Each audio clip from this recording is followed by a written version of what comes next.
I got an Instagram DM the other day, and the question was how to get out of a slump fast. And I have posted on this on Instagram, but I want to make a video about this as well because I have some different thoughts that I didn't express in that post. And one of my main thoughts with getting out of a slump fast is to change the thinking about this completely. So it's very easy to think you're in a slump. If you have a couple bad games, you start thinking you're in a slump.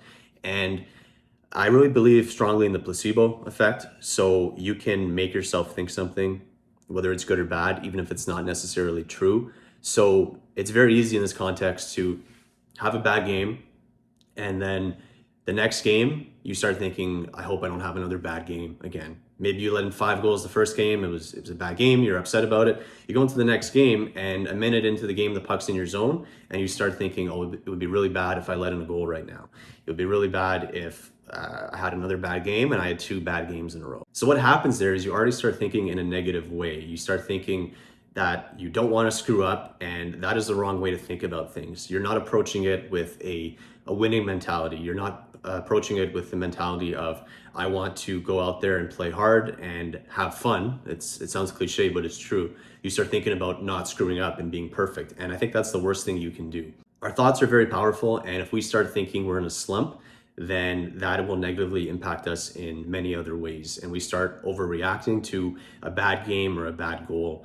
This is something that I talked about before. If you look at the best goalies in the world, they still have a goals against average of at least 2 or more. So if the best goalies in the world let in on average more than 2 goals a game, that's part of goaltending. Like, you have to accept that you're going to get scored on and you're going to have bad games too. You can look this up for yourself too. You can look at your favorite goalie and take their stats, and you'll see that they have games where they let in 5 goals or more and they recover from it. They bounce back. And I think one thing that top goalies do really well is they approach the game in a different way. So they're not thinking about screwing up. They're not thinking about being perfect. They're instead thinking about executing on certain tasks and habits. So top athletes are like this across any sport. They don't overthink things. They have routines and habits that they follow, and they try to simplify things as much as possible. So a hockey player in this context is going to go to the rink. They're going to maybe get treatment like a massage. They might get a coffee. They're going to tape their sticks. They'll do a warm-up, some stretching, things like that. They most likely have a routine that they do every game, and they don't stray from it. And when they get on the ice, it's very simple. They think about just doing the little things right. So as a goalie, you get on the ice and you focus on the little habits and things that you know that you have to focus on. You're very mechanical in what you do.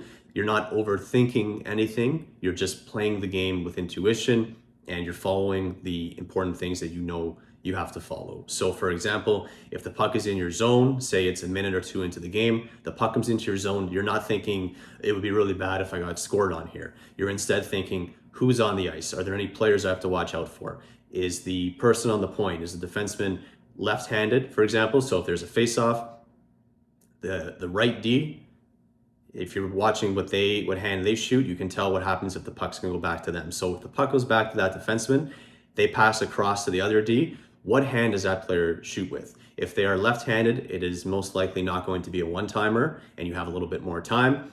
And if it's a right-handed shooter on the point to your right, there's a chance that that puck is going to be one time. So you have to pay attention to these kinds of things, and that is what a goalie should be doing on the ice. They should be paying attention to their surroundings. They should be knowing where their net is. They shouldn't be worrying about being perfect or being scared that they're going to get scored on. So to come back to the original question, how to get out of a slump fast, the number one thing to do is stop thinking you're in a slump. Stop overthinking things. Stop being negative and kind of dramatic about a couple bad games. It's okay. It's going to happen. I have tips for how to get out of a slump if you're really struggling for a while. But before you get into that, think about, are you actually in a slump? Did you just have a couple bad games, some bad bounces? You have reasons to be confident. You've been playing goalie a long time. You have a lot of success that you can look back on, and you don't need to be negative. You don't need to worry that you're in a slump for a long time. You should be confident, and you should just go out there, execute the simple tasks, make the game simple,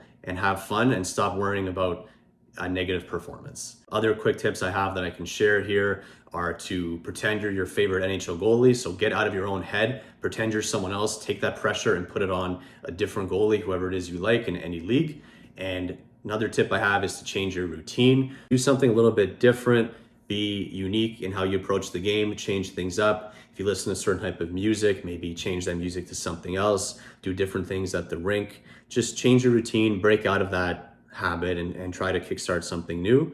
And the last tip I have for getting out of a slump fast is to really double down and practice. So there is an internal way of being, an internal confidence that you have when you work really hard. So if you are really giving 100% and more at every practice, you start to internalize that, you feel that, and you carry yourself differently. It's very hard to not be confident if you really know deep down that you're working as hard as you can. So that is another tip that I have. Work really hard, especially on things that you're struggling with, and then you will be confident and you will feel much better going into games. I hope those tips helped. Please, if you like the video, click like, subscribe to the channel, and I will see you in the next video.